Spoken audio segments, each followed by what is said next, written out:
देश भर में वैक्सीन को पहुंचाने का काम जोरों पर है। 16 जनवरी को पीएम मोदी टीकाकरण कार्यक्रम की शुरुआत करेंगे, लेकिन उससे पहले वैक्सीन को लेकर सियासत तेज हो गई है। कहीं कोवैक्सीन पर राजनीति हो रही है तो कहीं वैक्सीन की कीमत को लेकर।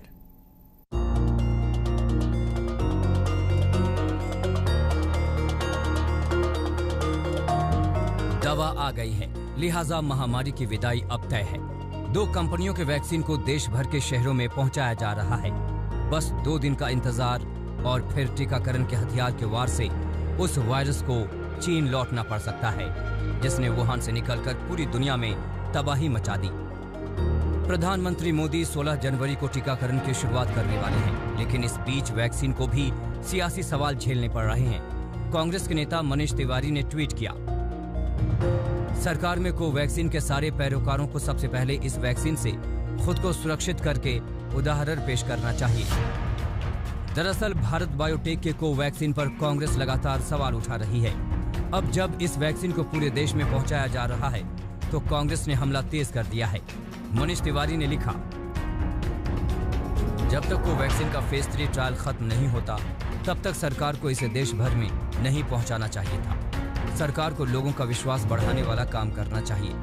फेज 3 ट्रायल में वैक्सीन का रोल आउट ठीक नहीं है। भारत के लोग बलि का बकरा नहीं है। कांग्रेसियों को क्या हो गया है? ये साइंटिस्ट के भी से ज्यादा इनको ज्ञान प्राप्त हो गया है। ये कहां से ज्ञान लेकर आए? इतना ज्ञान कांग्रेसी बांट क्यों रहे?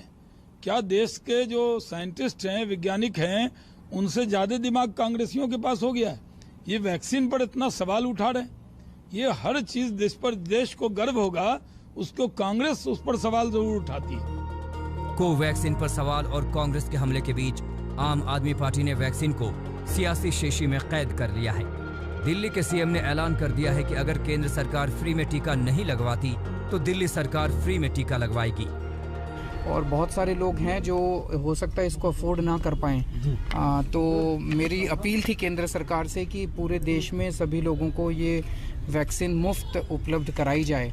तो हम देखते हैं कि केंद्र सरकार क्या करती है, और अगर ज़रूरत पड़ेगी और तो दिल्ली के लोगों के लिए अगर ज़रूरत पड़ेगी, केंद्र सरकार अगर नहीं करेगी तो दिल्ली के लोगों के लिए फिर हम इसको फ्री में अवेलेबल करवाएंगे। उधर बंगाल पहुंच रही कोरोना की वैक्सीन सियासत जमात में फंस गई। वर्धमान में कृषि कानूनों के खिलाफ सूबे के मंत्री और जमीयत उलेमा के प्रमुख सिद्दीकुल्लाह चौधरी ने रैली बुलाई थी। रैली में आए मंत्री के समर्थकों ने हाईवे पर कब्जा कर लिया, जिसकी वजह से वैक्सीन लदे ट्रक का रूट बदलना पड़ा।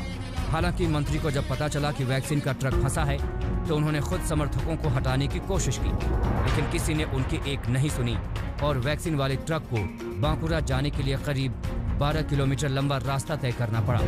अब बीजेपी कह रही है कि मंत्री ने जानबूझकर वैक्सीन के ट्रक का रास्ता रोका।